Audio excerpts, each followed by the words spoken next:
नमस्कार साथियों, मेरा नाम एडवोकेट अरुण है और आज हम एफआईआर से संबंधित कुछ मामलों पर बात करने वाले हैं। आइए जानते हैं कि एफआईआर किन तरीकों से दर्ज हो सकती है और कैसे हो सकती है। तो सबसे पहले तो ये है कि किसी व्यक्ति के साथ कोई भी अप्रिय घटना होती है तो आप अपने नज़दीकी थाने में लिखित या मौखिक रूप से अपनी शिकायत दर्ज करा सकते हैं।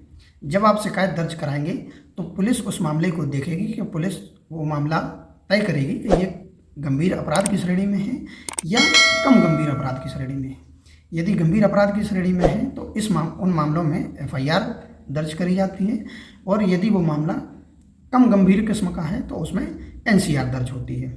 जब एनसीआर दर्ज करी जाती है यानी कम गंभीर मामलों की जब बात आती है तो ऐसे मामलों में पुलिस एनसीआर तो दर्ज कर लेती है लेकिन जाँच बिना कोर्ट के आदेश के नहीं करती है।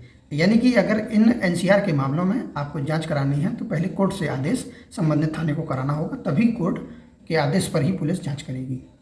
दूसरा, यदि कोई गंभीर अपराध हुआ है आपके साथ और उन मामलों में एफआईआर दर्ज पुलिस अगर करती है तो पुलिस को ये अधिकार है कि वो उसमें जाँच कर सकती है।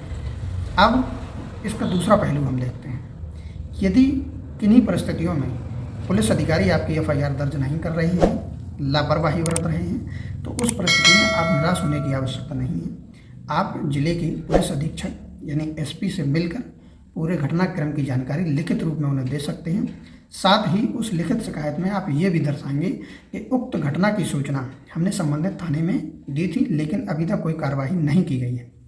उस परिस्थिति में एसपी को ये पावर होगा कि वो संबंधित थाने को आदेशित करके आपकी एफआईआर दर्ज करा सकते हैं। और यदि अब हम तीसरे पहलू की बात कर लेते हैं। आप थाने में गए, शिकायत दर्ज नहीं हुई, आपने एसपी साहब से शिकायत करी, वहाँ भी आपकी शिकायत दर्ज नहीं हो पाती है, तो तीसरा विकल्प आपके पास ये है कि आप न्यायालय की शरण में जा सकते हैं। आप कोर्ट में जुडिशल मजिस्ट्रेट के यहाँ अपनी एक लिखित प्रारूप बनाकर वहाँ शिकायत दर्ज कराएंगे और कोर्ट को यदि ऐसा लगता है कि घटना घटित हुई है और पुलिस ने एफआईआर दर्ज करने में लापरवाही बरती है तो न्यायालय पुलिस को आदेशित करेगा और उस मामले में एफआईआर दर्ज कराएगा। एफआईआर दर्ज होने के बाद संबंधित थाना उस मामले की जांच करेगा और जांच को न्यायालय के समक्ष प्रस्तुत करेगा। ये था एफआईआर से संबंधित पूरे मामले कि आप किन किन विकल्पों का, किन किन प्रावधानों का उपयोग करके एफआईआर दर्ज करा सकते हैं।